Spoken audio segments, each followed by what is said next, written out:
If your washer stops spinning or draining, a repair call may not be necessary. This fast factory reset can fix many common washer problems in just minutes.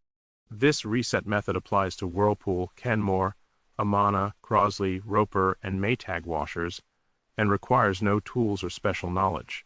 If the reset does not solve the issue, see the linked video that explains washer error codes for additional troubleshooting.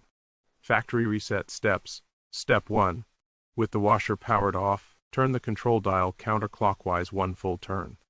Step 2. Within 6 seconds, turn the dial 3 clicks right, 1 click left, then 1 click right. Flashing lights confirm the washer is in diagnostic mode. Step 3. While the lights are flashing, turn the dial 4 more clicks to the right and press start to reset the washer. Step 4. Allow a few minutes. If the washer powers off and the lid unlocks, the reset is complete. Thanks for watching.